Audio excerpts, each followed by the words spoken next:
Good morning students. आज हम start करेंगे अपना चैप्टर नंबर 2 जिसका नाम है objects, importance and limitations of auditing. अब तक हम डिटेल में समझ चुके हैं कि ऑडिटिंग क्या है। अब हम बात करेंगे ऑडिटिंग के ऑब्जेक्टिव्स क्या क्या है। तो जितना हमें ऑडिटिंग समझ आया उससे हम एक बात तो जानते हैं कि ऑडिटिंग का जो मुख्य उद्देश्य है, मेन ऑब्जेक्टिव है, वो है बुक्स ऑफ अकाउंट्स को एग्जामिन करना, बुक्स ऑफ अकाउंट्स की वेरिफिकेशन करना। क्यों? ताकि हम नॉलेज ऑब्टेन कर सकें कि जो हमारी बुक्स ऑफ अकाउंट्स हैं वो करेक्ट हैं, फेयर हैं, कंप्लीट हैं और ट्रू हैं। तो अगर हमारी बुक्स ये सब नहीं है, हमारी बुक्स करेक्ट नहीं है, कंप्लीट नहीं है और ट्रू एंड फेयर पिक्चर नहीं शो करती, तो इसका मतलब कहीं गड़बड़ी है। यानी क्या हो सकता है? कोई एरर है या कोई फ्रॉड है। तो अगर हमारी बुक्स ऑफ अकाउंट्स कंप्लीट या करेक्ट नहीं है तो ये हमें लेकर आता है अपने सहायक उद्देश्य, अपने सब्सिडरी ऑब्जेक्टिव्स पर। तो हमारे सब्सिडरी ऑब्जेक्टिव्स क्या हो जाएंगे? एरर है तो उसे डिटेक्ट करें, फ्रॉड है तो उसे डिटेक्ट करें और उन्हें प्रिवेंट करें। तो हमारा जो फर्स्ट ऑब्जेक्टिव है, जो मेन ऑब्जेक्टिव है, वो है कि हम अपनी बुक्स ऑफ अकाउंट्स को एग्जामिन करें और ये नॉलेज एक्वायर करें कि जो हमारी बुक्स ऑफ अकाउंट्स हैं वो करेक्ट हैं या नहीं, वो कंप्लीट हैं या नहीं और वो true and fair picture present करती हैं या नहीं। अब ऐसा हो सकता है कि जो हमारी बुक्स ऑफ अकाउंट्स हैं वो ट्रू हैं लेकिन वो कंप्लीट नहीं है। तो क्या हमारा मेन ऑब्जेक्टिव अचीव हुआ? नहीं। हमारा मेन ऑब्जेक्टिव तब अचीव होगा जब हमारी जो बुक्स ऑफ अकाउंट्स हैं वो करेक्ट भी होंगी, कंप्लीट भी होंगी और ट्रू एंड फेयर पोजीशन जो है वो शो करेंगी। सब्सिडरी ऑब्जेक्टिव्स हमने डिस्कस किए क्या है कि अगर बुक्स ऑफ अकाउंट्स करेक्ट या कंप्लीट नहीं है, कोई एरर है तो उसे डिटेक्ट करो, कोई फ्रॉड है तो उसे डिटेक्ट करो और कोशिश करो कि भाई एरर्स और फ्रॉड्स जो हैं वो ज़्यादा से ज़्यादा प्रिवेंट हो सके। तो हमने ये तो सोच लिया कि एरर है तो डिटेक्ट करें। डिटेक्ट तो तब करेंगे ना जब हमें पता होगा कि कौन कौन से टाइप्स की एरर्स हो सकती हैं। तो कुछ टाइप्स की एरर्स हम डिस्कस करते हैं। जैसे फर्स्ट है एरर ऑफ ओमिशन। ओमिट करना क्या होता है? किसी चीज़ को कंप्लीटली भूल गए, आपने वो लिखी ही नहीं। तो एरर ऑफ ओमिशन के अंदर क्या होगा कि हम किसी ट्रांजैक्शन को रिकॉर्ड करना अपनी बुक्स ऑफ अकाउंट्स में भूल ही गए, हमने वो ट्रांजैक्शन रिकॉर्ड ही नहीं की। फॉर एग्जाम्पल, हमने गुड्स परचेज किए मिस्टर एक्स से 300 रुपये के, लेकिन वो बुक्स ऑफ अकाउंट्स में रिकॉर्ड ही नहीं किए। तो हमारा ट्रायल बैलेंस तो टैली हो जाएगा लेकिन ट्रायल बैलेंस की दोनों साइड्स में 300 रुपये की मिस्टेक होगी क्योंकि वो जो 300 रुपये हैं वो हमने कंप्लीटली ओमिट कर दिए, हमने रिकॉर्ड ही नहीं किए। इसके बाद आती है error of commission. Error of commission क्या होती है? जब एक ट्रांजैक्शन या तो पूर्ण रूप से या पार्शियली, आधे रूप से हम गलत रिकॉर्ड कर लेते हैं अपने बुक्स ऑफ अकाउंट्स में। क्या हो सकता है? हमने गलत एंट्री पास कर दी, हमने गलत टोटलिंग कर ली, हमने गलत पोस्टिंग कर दी, हो सकता है हमने कैरी फॉरवर्ड गलत कर लिया, या जब एक पेज से दूसरे पेज पर टोटल किया तो टोटल को लिखने में मिस्टेक कर दी। जैसे कि एग्जाम्पल लेते हैं, हमने गुड्स तो परचेज किए 5400 के, लेकिन एंट्री क्या कर दी?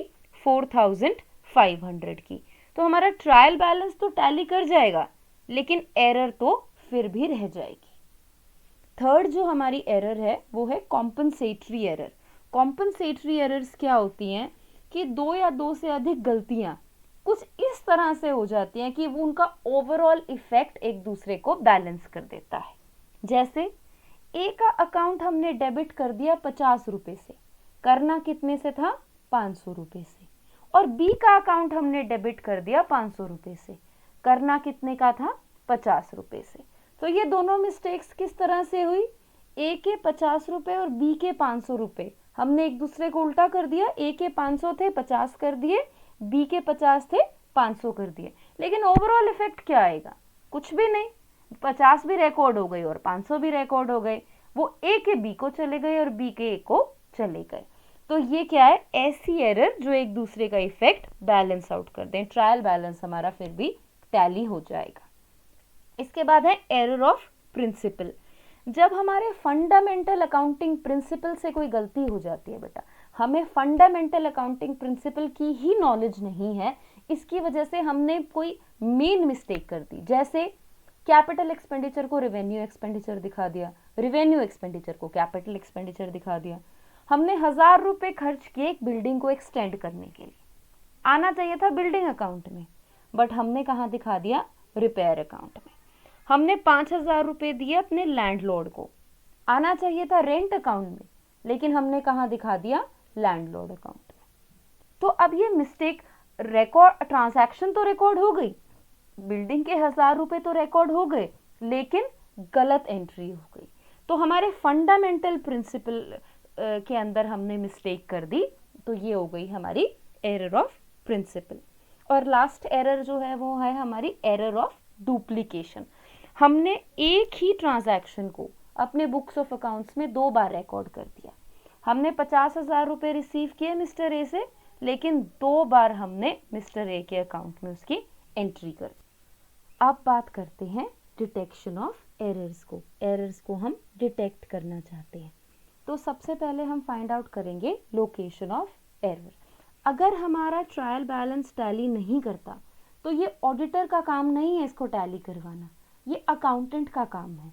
लेकिन सपोज अकाउंटेंट को काम नहीं आ पा रहा, तो ऑडिटर भी अकाउंटेंट का काम कर सकता है एक्स्ट्रा फीस लेकर। तो क्या ट्राई करेगा ऑडिटर कि हमारा ट्रायल बैलेंस टैली हो? सबसे पहले हम क्या करेंगे, हम चेक करेंगे ट्रायल बैलेंस के दोनों साइड के टोटल। कई बार क्या होता है, हमारी टोटलिंग में ही एरर हो जाती है, मैथमेटिकल एक्यूरेसी हमारी नहीं होती। तो अगर हमारी टोटलिंग एरर है तो हमें क्लियरली पता चल जाएगा जब हम टोटल चेक करेंगे कि यहाँ एरर थी।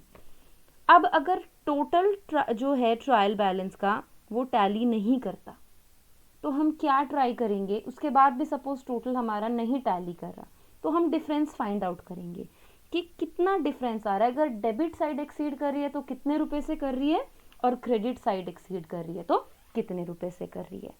जब हमने डिफरेंस फाइंड आउट कर लिया तो हम उस डिफरेंस को आधा कर देंगे, हाफ कर देंगे, और चेक करेंगे कि उस अमाउंट का कोई डिफरेंस, कोई बैलेंस तो नहीं है।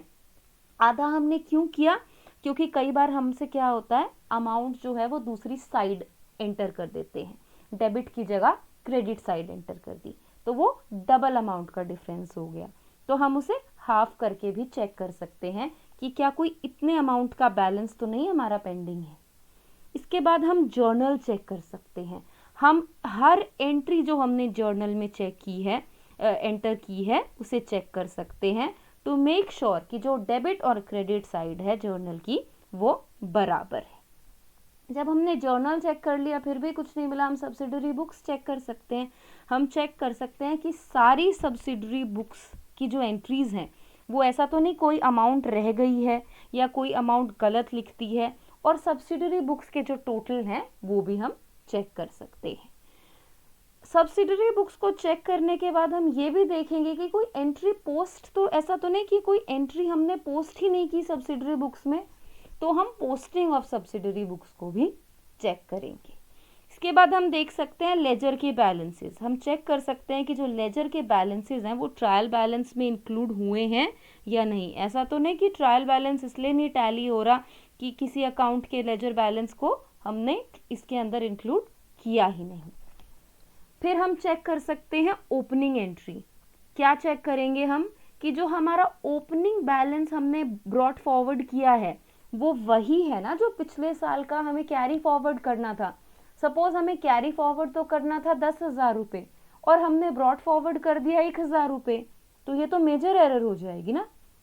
अगर हमें इसके बाद भी कुछ नहीं समझ आ रहा तो हम क्या कर सकते हैं, पिछले साल के ट्रायल बैलेंस को हम साथ में रख के बैठ जाएंगे और दोनों ट्रायल बैलेंसेस को हम कंपेयर करेंगे और देखेंगे ऐसा तो नहीं कि दोनों बैलेंसेस के अंदर कोई मेजर अमाउंट का डिफरेंस है कि पिछले साल तो हम उसकी एंट्री कर चुके थे लेकिन इस साल हम भूल गए, या पिछले साल ही वो एंट्री हो जानी चाहिए थी, इस साल हमें ज़रूरत नहीं थी पर हमने इस साल फिर से कर दी।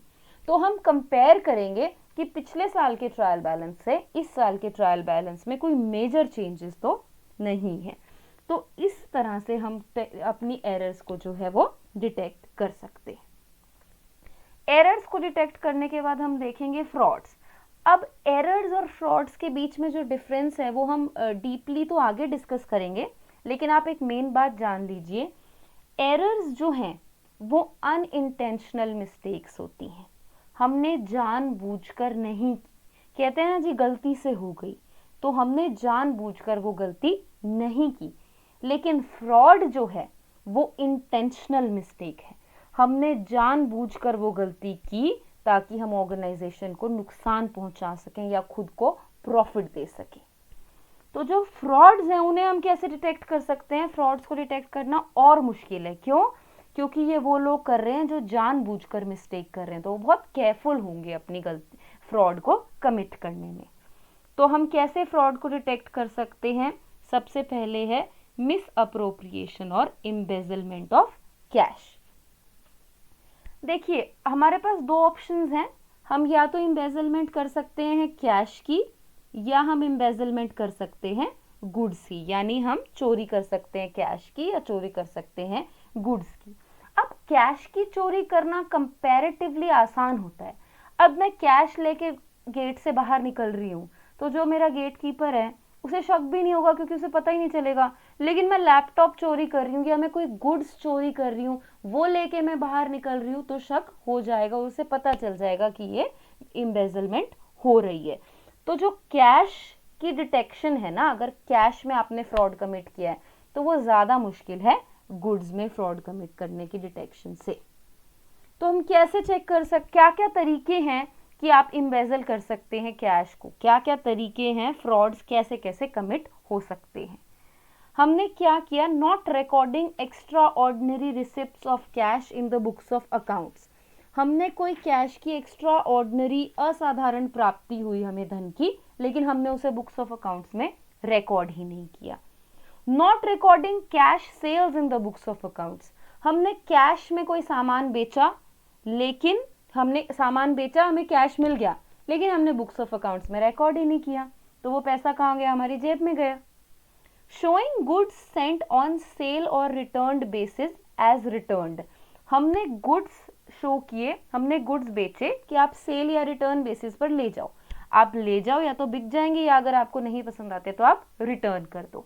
वो बिक गए लेकिन हमने उन्हें शो कर दिया कि वो जो गुड्स हैं वो रिटर्न हो गए हैं। Making fictitious entries related to discount, return, bad date.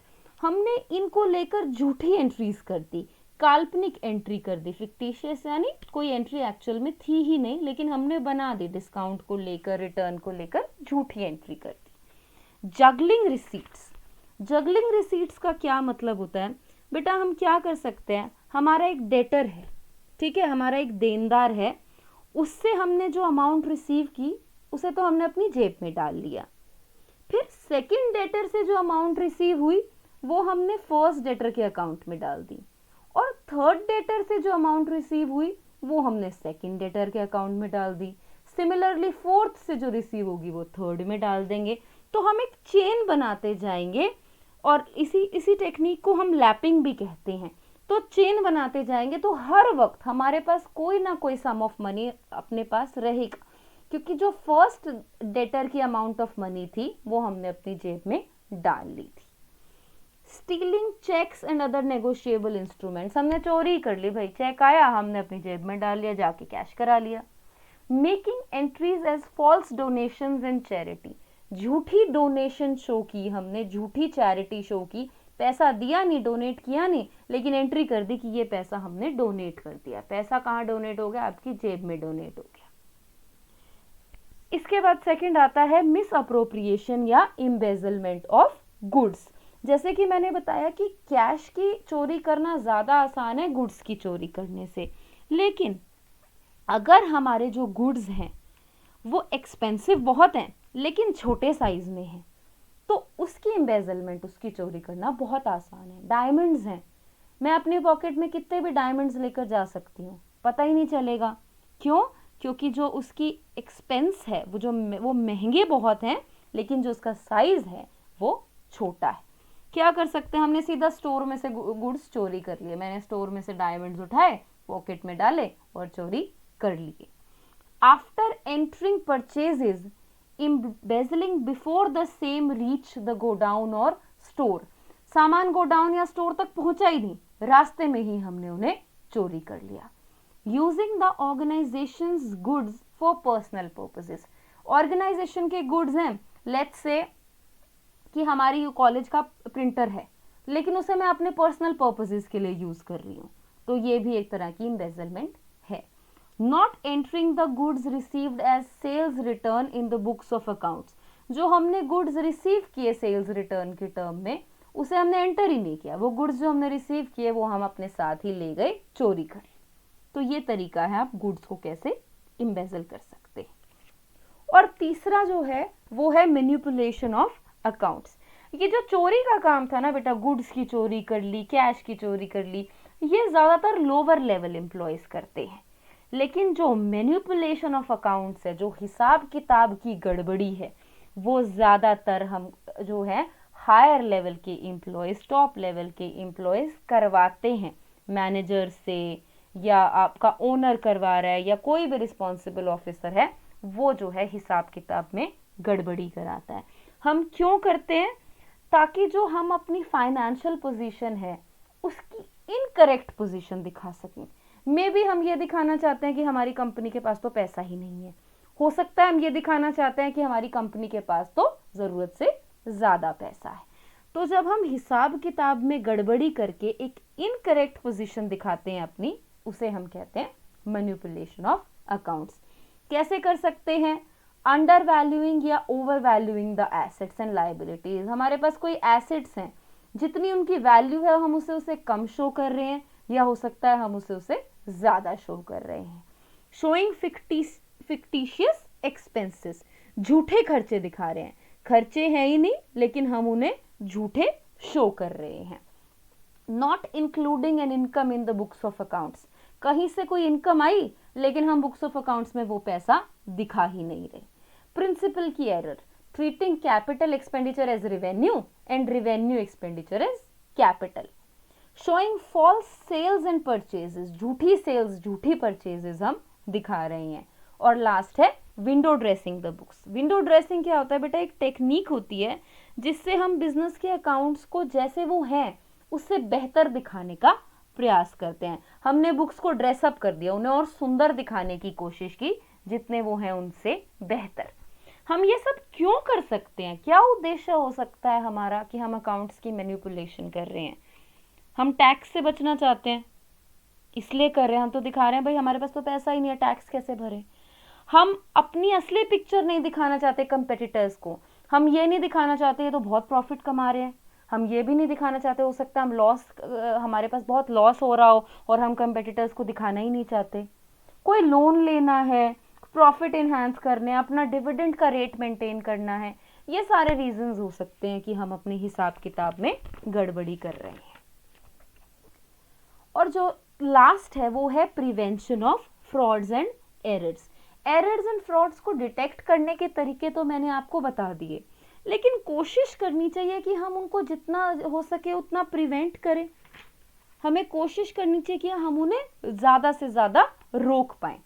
अब बेटा ये तो बहुत मुश्किल है कि सारे फ्रॉड्स एंड एरर्स ही बंद हो जाएंगे, लेकिन एक ऑडिटर जब एम्प्लॉयज को पता है कि उनके अकाउंट्स ऑडिट होंगे, उनके अकाउंट्स एग्जामिन होंगे, तो उनके ऊपर काइंड ऑफ एक प्रेशर रहता है कि उन्हें पता है, जब आपको पता है आपका टेस्ट लिया जाएगा तो आप बेहतर तरीके से पढ़ेंगे। सिमिलरली जब एम्प्लॉयज को पता है कि ऑडिटर आकर उनकी बुक्स चेक करेगा तो वो अपनी बुक्स को बेहतर तरीके से मेंटेन करने की कोशिश करेंगे, वो कोशिश करेंगे कि कोई गलती ना हो, कोई फ्रॉड ना कमिट हो। तो ऑडिटर के लिए वैसे बहुत मुश्किल है कि वो एरर्स और फ्रॉड्स को जो है वो प्रिवेंट कर सके, लेकिन वो क्या कर सकता है, हर ट्रांजैक्शन को बहुत अच्छे तरीके से एग्जामिन करे, हर ट्रांजैक्शन को मॉरल पर्सपेक्टिव से एग्जामिन करे, एक इंटरनल चेक का सिस्टम लगवाए। बेसिकली तो जो प्रिवेंशन है ना वो एम्प्लॉयज की रिस्पॉन्सिबिलिटी है, ऑडिटर की रिस्पॉन्सिबिलिटी नहीं है। ऑडिटर तो क्या कर सकता है, सजेशंस दे सकता है कि भाई गलती ना करो उसके सजेशंस है कि अकाउंट्स ऐसे मेंटेन कर लो कि गलती ना हो। तो बेसिक जो रोल है वो तो एम्प्लॉयज का है, लेकिन ऑडिटर क्या कर सकता है, कुछ सलाहें दे सकता है, कुछ सजेशंस दे सकता है कि फ्रॉड्स और एरर्स जो हैं वो कम से कम। हमारे बाकी बचे हुए अदर ऑब्जेक्टिव्स क्या हो सकते हैं, हम एम्प्लॉयज के ऊपर मोरल प्रेशर लगवाना चाहते हैं। हम चाहते हैं कि हमारे जो एम्प्लॉयज हैं वो थोड़ा डर में रहें, थोड़ा सा प्रेशर में रहें कि उनका जो काम है वो चेक होगा, वो एग्जामिन होगा, इसीलिए जो वो काम को रेगुलरली करें, बहुत एफिशिएंटली करें और बहुत सतर्कता के साथ करें। फिर क्या हो सकता है, हम सेटिस्फाई कर रहे हैं गवर्नमेंट ऑफिशियल्स को।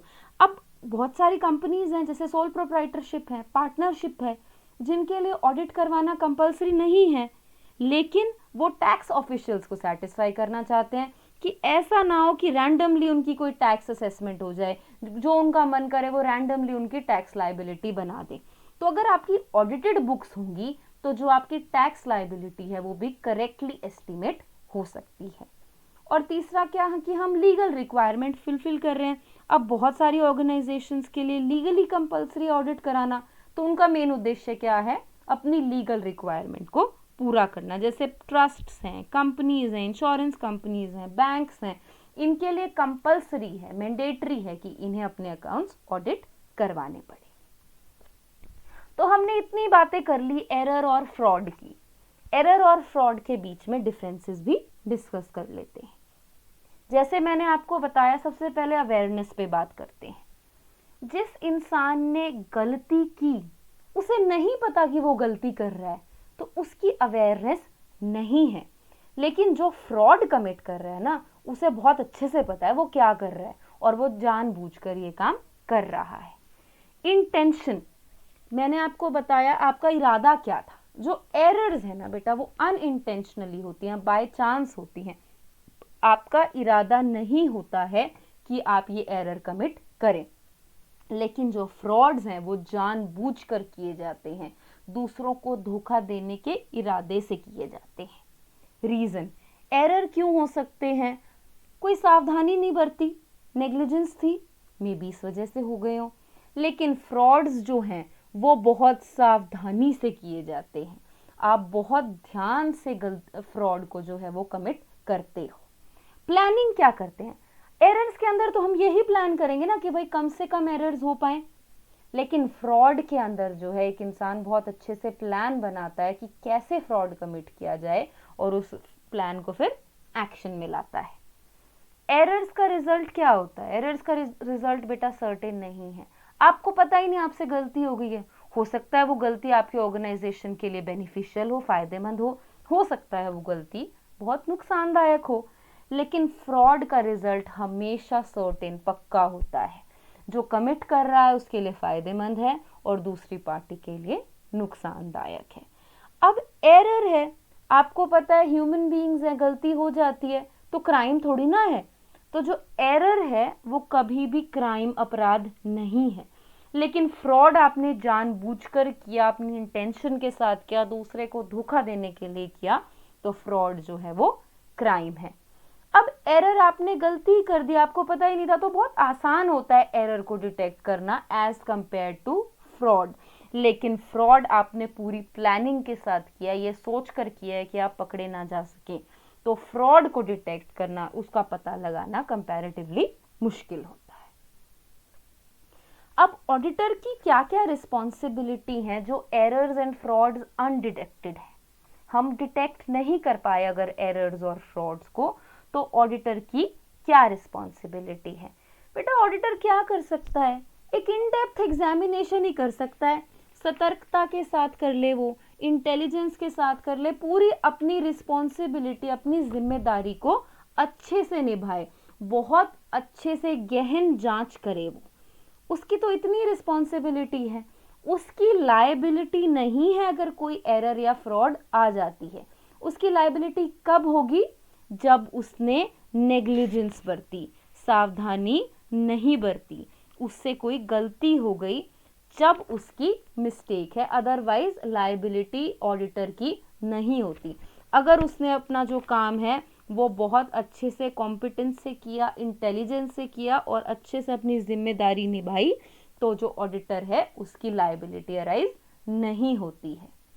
प्रिवेंट कैसे कर सकते हैं, हमने डिस्कस किया। एक ही तरीका है बेटा कि मॉरल प्रेशर रहता है एम्प्लॉयज के ऊपर, वो डरते हैं कि क्योंकि उनके बुक्स ऑफ अकाउंट्स चेक होंगी तो उस प्रेशर में रहेंगे कि वो अपना काम जो है पूरी सतर्कता के साथ और बिना किसी गलती के कर सके।